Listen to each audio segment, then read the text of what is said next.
Procrastination and apprehension. Maybe they're a little bit related. Procrastination is putting things off, and apprehension is a little bit of mild case of fear, intrepidation. These words, maybe you can find simpler words, just use the word fear or a little bit of fear. But it's useful, I think, to understand these concepts and how managing them can help you with your dreams and achievements in life. And one of the things that we procrastinate on, I assume everybody's the same, more or less the same, but probably not, but I know that I have a tendency to procrastinate sometimes on getting out of bed in the morning. You know, I wake up, I know I'm awake, maybe it's still dark out, or maybe it's cold, or maybe I'm just like really tired, and the thought of getting up just feels like, oh, I don't know, really feel like fighting gravity right away, and you know, I'm tired, I don't have any motivation, and I was just so comfortable in my bed, and it would just be nice if I could go back to sleep for a little bit and, you know, rest, and then I rationalize it, say, well, you know, I want to be really well rested for my day and stuff like that. Those ideas go through my head, but I do find, and I'm not just saying this because it's a personal thing, but I suspect that most people would benefit from trying to overcome this type of procrastination. Getting out from under the covers and going about your day. And I do feel that sometimes when I don't do that, I'm either rushed, I find myself rushed, or I don't get done something that I wanted to get done. So I do, it's almost, I feel like I almost have some kind of prescience. I kind of know what the landscape of the future is. So if I'm wake up, and it could be at 4 o'clock in the morning even, you know, if I have, you know, I got to get out the door by 7 o'clock to make my flight, and you know, maybe I'll wake up at 4 o'clock in the morning, and I fill that whole time with my preparations, and I go comfortably out the door. Whereas if I had procrastinated getting out of bed a little bit longer, the day wouldn't have as good a flow to it. So try it out if you're sort of, this is something you struggle with. I'm identifying this, and I'm suggesting that it will lead to better achievement in sports, in figure skating, and whatever you do in life. If you, and it's not like you just have to, you know, you wake up and immediately you spring out of your bed and start doing things. You can still ease into your day, but we want to find a good balance between procrastination and overambition, let's say. And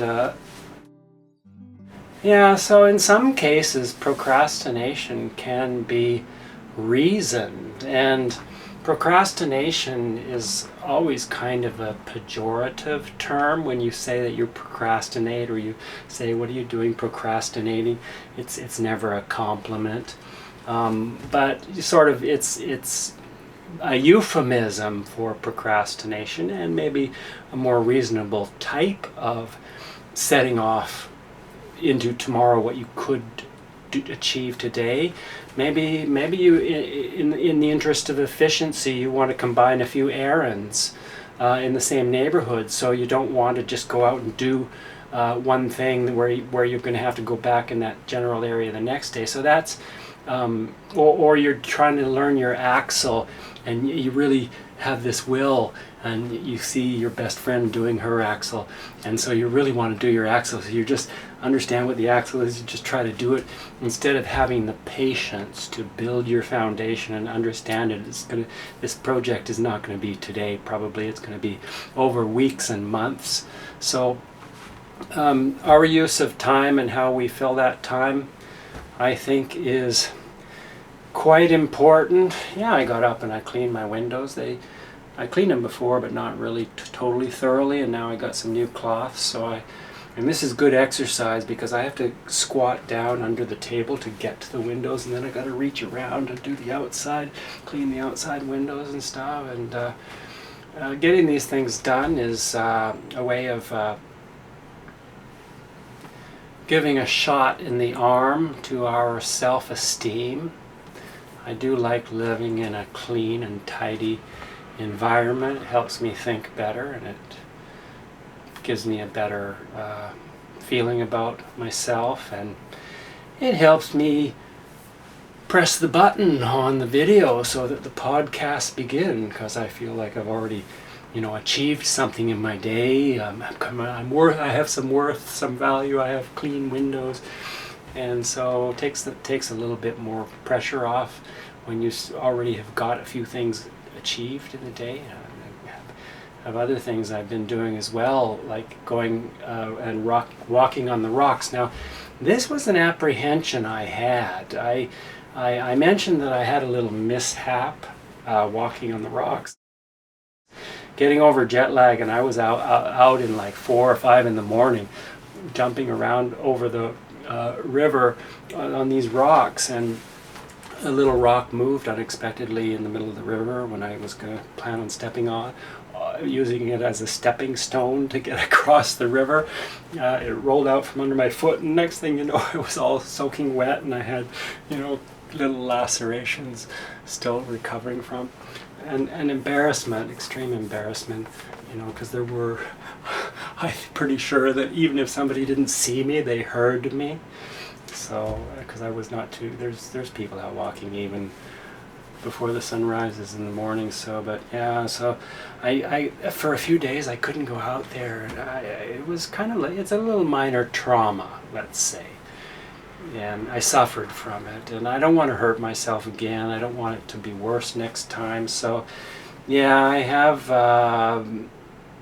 it's not really repenting, but I have really spoken to myself with harsh words, saying, Gary, you're going to have to up your level of safety, or it could be worse next time. Yeah, I'm not interested in having to call an ambulance or or hobble home hopping on one foot or anything like that. So a relatively minor event, but yeah, so I thought, but then I did go out, and I walked down the path like the ordinary people out there. But before too long, I just was walking down. I decided to walk along the rocks that separate that create a riverbank for that little river right next to the path. And it's such good exercise. I totally believe in it. And it's kind of enjoyable too. It's good exercise for the mind. You have to plan out where your steps are. It's good exercise for your balance, because it's good exercise for your footing. And it's good exercise because you're moving your whole body in all different ways to accommodate the random surfaces that you're stepping across. So yeah, so I really wanted to get back into that. And before you know it, I was comfortable enough that I was jumping back and forth over the little river. You roof jumpers out there, and you extreme jumper dudes out there laughing your head off at me, or maybe you've already turned off the video of me talking about jumping back and forth across this little brook.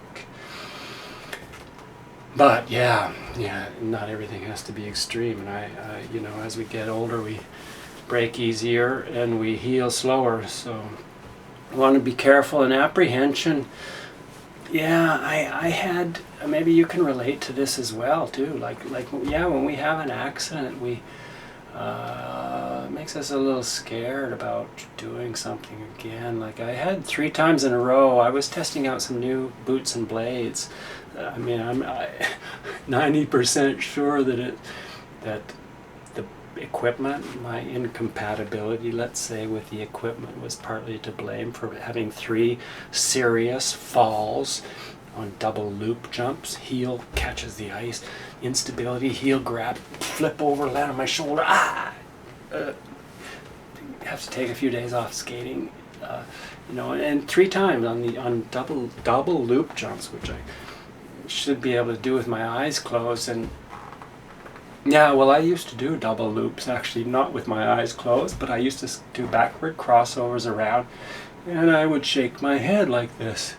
It was some techno number I did, and I would keep my head shaking like this as I did a double loop and landed it. So it's almost like having eyes closed, but so the point is, the double loop should be a pretty easy jump for me, but after falling those 3 unexpected times and hurting myself badly each time, now I'm in better equipment and I've done many double loops, but it took me a while to, to get consistent, to have the confidence. The conditions would have to be just ideal, and I tried to make the conditions really ideal without procrastinating too much. I worked on the preparation into the jump, made all the actions and motions and positions just the way I idealize a good jump. I worked on the skating skills leading into it. I got my single loop to be better, because single loops were easy, but to do a single loop with ideal technique, smoothness of landing, good position in the air and everything like that. I had to work on that a little bit, and then I did half loops, and eventually now my double loop, I don't have really any fear of it, even though there is maybe some lingering, because I do tend to pop it a little bit more than other jumps. But yeah, you just have to sneak up on it and overcome these fears, because you can't, okay, I fell into the river, I'm not going to walk on the rocks anymore. No. I mean, yeah, that's not me. I mean, you can do you, but I'm just going to be more careful when I walk on the rocks in the future, and I'm going to have a better understanding of what the risks are.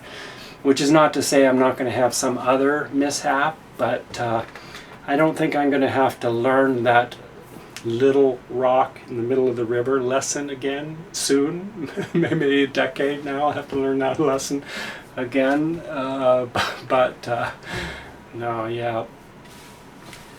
Yeah, and I haven't done a double axel since January, and I do have a little fear on that, and in coming back after the months off during COVID, that was a major interruption in my skating, and so, like, I stayed in good shape. I did lots of exercise, hiking, bicycling, running, and all kinds of stretching and everything kind of exercises, but I didn't skate for these long periods of time, and so I kind of lost the feeling of some of my jumps, and most of them came back quite easily. But double axel was already in that other equipment that I was talking about, was already like kind of difficult. Those boots and blades weren't sitting well with me at all, and so then COVID started, and then we had months off, and then interruptions, this and that, the other thing, and so I haven't done a double axel now since January, because in getting the jump back, it's not smooth.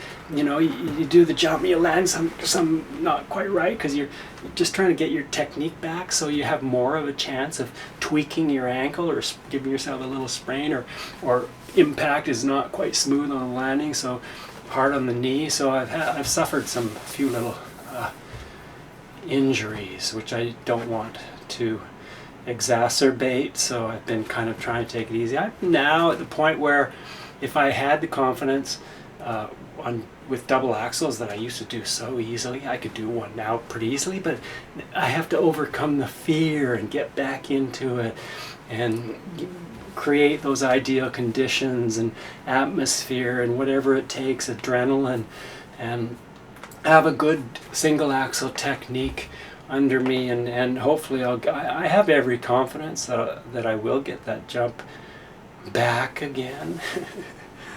Yeah, it keeps me motivated, but it is possible that I won't too, of course.